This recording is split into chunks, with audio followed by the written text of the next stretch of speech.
আগামীকাল বৃহস্পতিবার আরাফার দিবস, আল্লাহর সৃষ্টির মধ্যে সেরা দিন, সর্বশ্রেষ্ঠ দিন। আল্লাহর রসুল বলছেন এই আরাফার দিবসে আল্লাহর কোনো বান্দাবান্দি যদি আল্লাহর কাছে দোয়া করে, সেই দোয়া ফিরিয়ে দিন না। সৌদি আরবে সকল হাজি সাহেবরা আগামীকাল আরাফার দিবসে আরাফার ময়দানে অবস্থান করবেন। ওনাদের কান্নায়, ওনাদের জিকিরে, ওনাদের তাকবীরে আকাশ বাতাস মুখরিত হয়ে যাবে, আল্লাহর রহমতের দরজাগুলা খুলে যাবে। সম্মানিত মা বোন, তাদের সাথে যদি আমরা জিকির করতে পারি, নামাজ পড়তে পারি, জিকির করতে পারি, আমরা যদি আরাফার দিবসে রোজা যদি রাখতে পারি এবং আমরা যদি মুনাজাতে কান্না যদি করতে পারি, তাদের হাতের সাথে হাত মিলিয়ে আল্লাহ আমাদের দোয়া কবুল করবেন। শুনলে অবাক হবেন, আল্লাহ ঘোষণা দিয়েছেন আরাফার দিবসে যে সকল নারীরা, যেই সকল মুসলিম ভাইয়েরা আল্লাহ রাব্বুল আলামিনের কাছে তাদের কৃতকর্মের জন্য, গুনাহের জন্য, পাপের জন্য, অপরাধের জন্য আল্লাহর কাছে ক্ষমা চাইবে, আল্লাহ ওয়াদা করে বলেছেন আল্লাহ তাআলা জীবনের সব গুনাহ মাফ করে দিবেন। সুবহানাল্লাহ। শুধু তাই নয়, চোখের পানি যদি ছেড়ে দেয়, চোখের পানি গড়ায় গড়ায় নাকের ডগা পেরোতে দেরি হবে। যাদের মা বাবা কবরে চলে গেছেন, আত্মীয় স্বজন মুসলমানদের জন্য যদি দোয়া করেন, আল্লাহ তাআলা আগামীকাল আরাফার দিবস আল্লাহ ওয়াদা করে বলেছেন এত পরিমাণে জাহান্নাম থেকে বান্দাদেরকে মুক্তি দিয়া জান্নাতে দেন, অন্য কোনো দিনে দেন না। মায়ের জন্য একটু দোয়া করেন, বাবার জন্য একটু দোয়া করেন, আত্মীয় স্বজনদের জন্য দোয়া করেন। আপনার একটু দোয়া, কারণ আপনার কাছে তো তারা টাকা চায় না, পয়সা চায় না, ধন দৌলত চায় না, এত কিছু আপনার জন্য রেখে গেছে।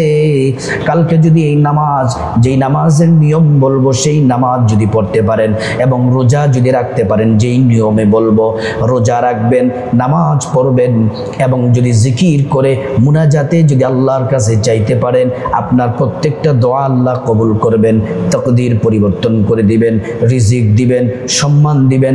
প্রতিটি চাওয়া, প্রতিটি দোয়া যিনি কবুল করবেন তিনি হলেন আল্লাহ।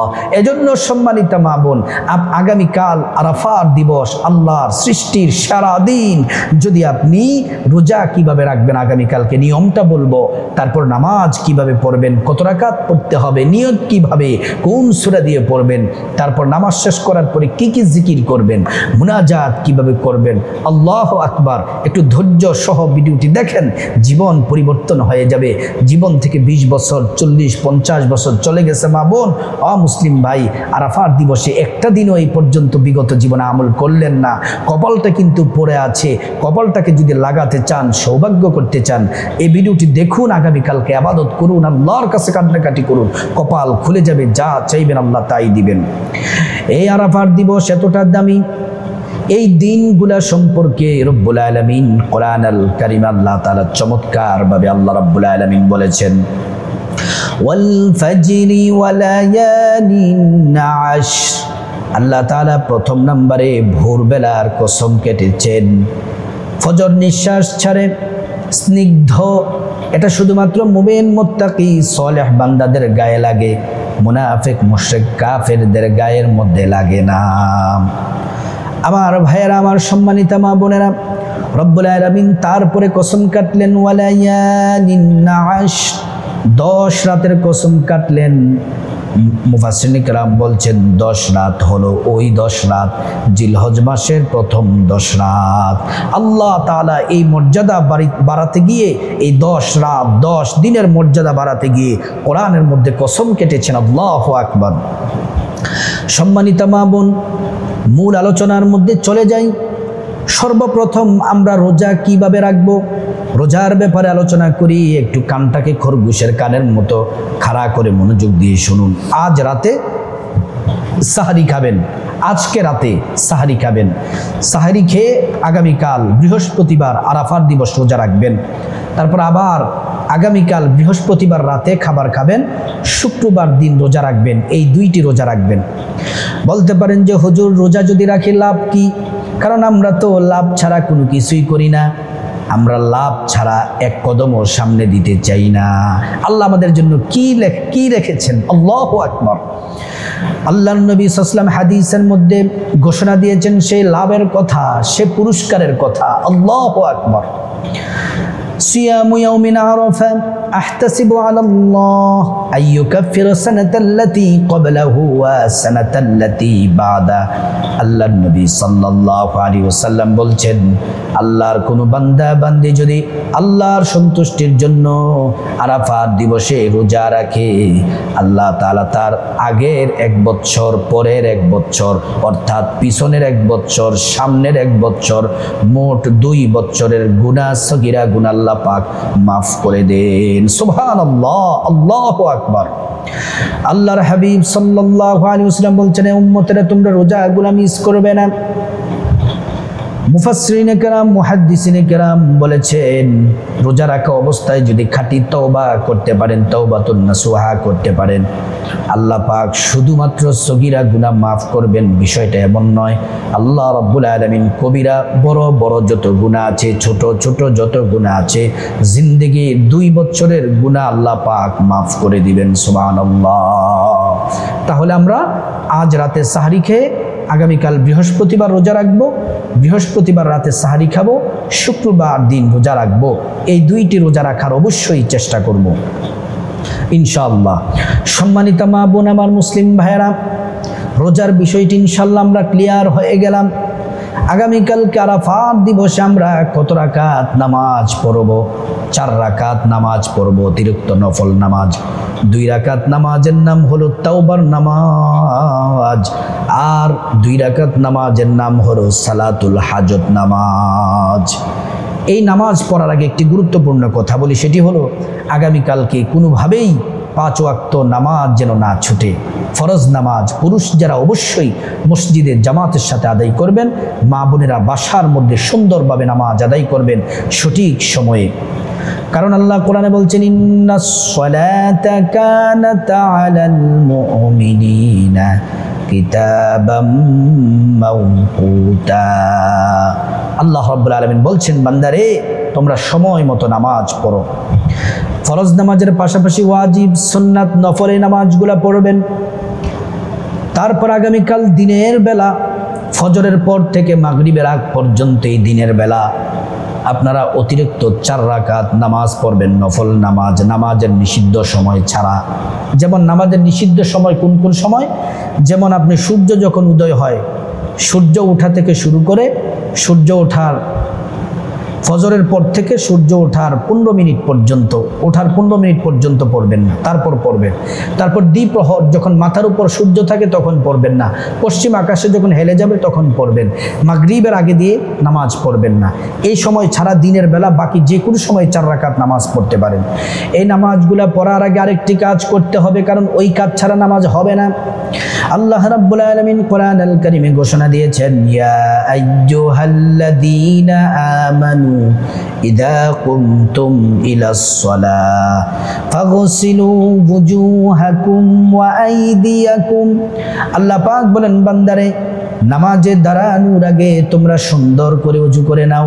আর আবু বকর সিদ্দিক রাদিয়াল্লাহু আনহু বলছেন, জীবনে যত গুনাহ করেছো, বড় ছোট যত গুনাহ, সব গুনাহ মাফ পাওয়ার জন্য 2 রাকাত তাওবার নামাজ, 4 রাকাতের প্রথম 2 রাকাত তাওবার নামাজ কিভাবে পড়বে আবু বকর সিদ্দিক রাদিয়াল্লাহু আনহু নিয়মটি বলে দিয়েছেন। সর্বপ্রথম কাজ হলো সুন্দর করে ওযু করতে হবে। ওযু শুরুতে পড়ে নিতে হবে বিসমিল্লাহির রহমানির রহিম। তারপরে রাসূলের তরিকা মতো সুন্দরভাবে ওযু করবেন। ওযু করলে 2টি পুরস্কার পাবেন। 1 নম্বর পুরস্কার হলো ওযুর পানির সাথে জীবনের সব গুনাহগুলা ঝরে ঝরে পড়ে যাবে। 2য় নম্বর পুরস্কার হলো হাসরের ময়দানে আল্লাহ রাব্বুল আলামিন ওযুর অঙ্গ প্রত্যঙ্গগুলোর মধ্যে নূর দিয়ে দিবেন, নূরে চমকাতে থাকবে। প্যারা নবীজি সাল্লাল্লাহু আলাইহি ওয়াসাল্লাম আপনাকে দেখেই চিনে ফেলবেন, আল্লাহর কাছে নিয়ে যাবেন, সুপারিশ করে আল্লাহ পাকের জান্নাতে পৌঁছে দিবেন। সুবহানাল্লাহ। সম্মানিত মায়েরা আমার, ও মুসলিম ভাই, শুনুন কথাগুলা, মনোযোগ দিয়ে শুনুন। ওযু যখন শেষ হয়ে যাবে, ও আমার মা বোনেরা অবশ্যই কালিমায়ে শাহাদাত পড়বেন। যে কোনো সময় যে কোনো দিনে ওযু শেষ হওয়ার পরে আমলটি করবেন, চমৎকার একটি ফজিলত।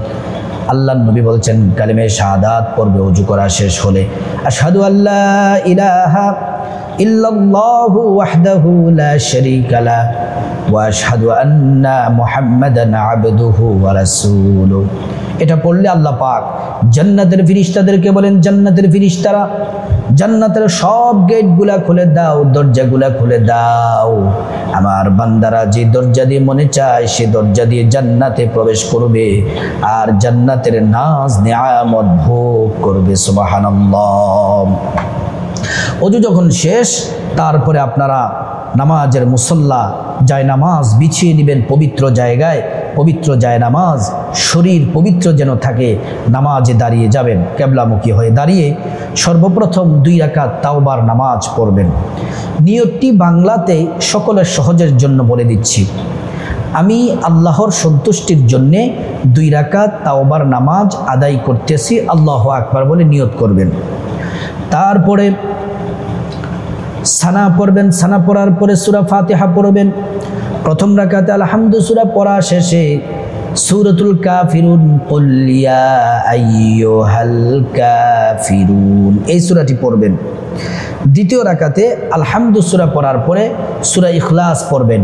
কুল হুয়াল্লাহু আহাদ আল্লাহুস সামাদ এই সূরা পড়বেন।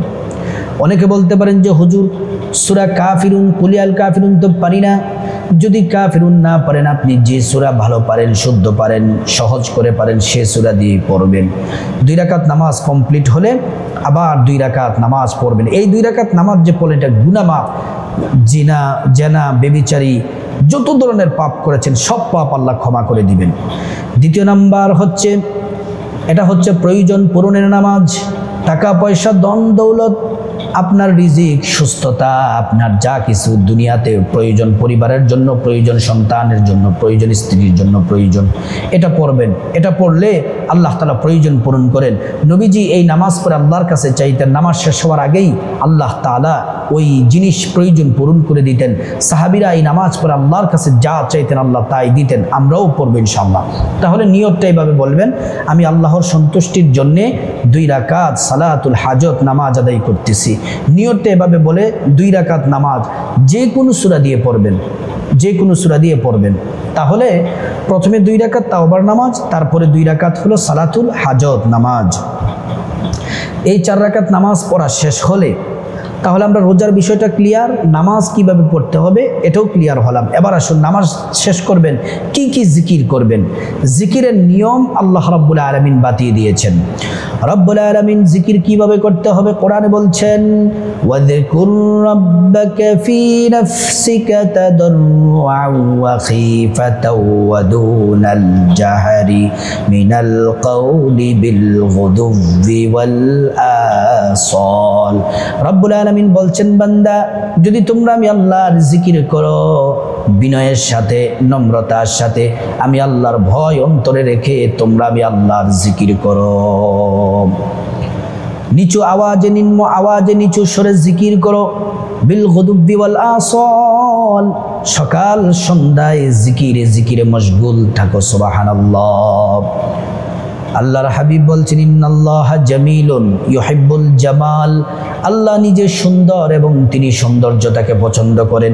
নম্রতার সাথে, ভদ্রতার সাথে, একগ্রতার সাথে আল্লাহ সন্তুষ্টির জন্য সুন্দর করে আদবের সাথে জিকির করতে হবে। আল্লাহ পাক হাদিসে কুদসির মধ্যে বলছেন, বান্দা যদি তোমরা গোপনে, নীরবে, নিবৃত্তিতে আমি আল্লাহর জিকির করো, আমি আল্লাহ একাকী গোপনে তোমাদেরকে স্মরণ করি। সুবহানাল্লাহি ওয়া বিহামদিহি। এবার আসুন আমরা কি কি জিকির করব। 1 নাম্বার জিকির, কারণ আগামীকাল বৃহস্পতিবার আরাফার দিবস। আল্লাহর নবী বলছেন আরাফার দিবসে এই জিকির বেশি বেশি করবে। শুধুমাত্র আল্লাহর নবী নয়, সমস্ত নবীরা এই জিকির করতেন। জিকিরটি হলো লা ইলাহা ইল্লাল্লাহু ওয়াহদাহু লা শারীকা লাহ, লাহুল মুলকু ওয়া লাহুল হামদু ওয়া হুয়া ইউহয়ী ওয়া ইউমীতু ওয়া হুয়া আলা কুল্লি শাইইন কাদির। 1 নাম্বার আমল। 2 নাম্বার দোয়া জিকির পড়বেন, সেটি হলো লা হাওলা ওয়ালা কুওয়াতা ইল্লা বিল্লাহিল আলিয়্যিল আযীম। 3 নাম্বার যে জিকির করবেন, লা ইলাহা ইল্লাল্লাহ, লা ইলাহা ইল্লাল্লাহ। 4 নম্বরে যে জিকির করবেন সুবহানাল্লাহি ওয়া বিহামদিহি সুবহানাল্লাহিল আযীম। 5 নম্বরে যে জিকির করবেন সুবহানাল্লাহি ওয়ালহামদুলিল্লাহি ওয়া লা ইলাহা ইল্লাল্লাহু আল্লাহু আকবার।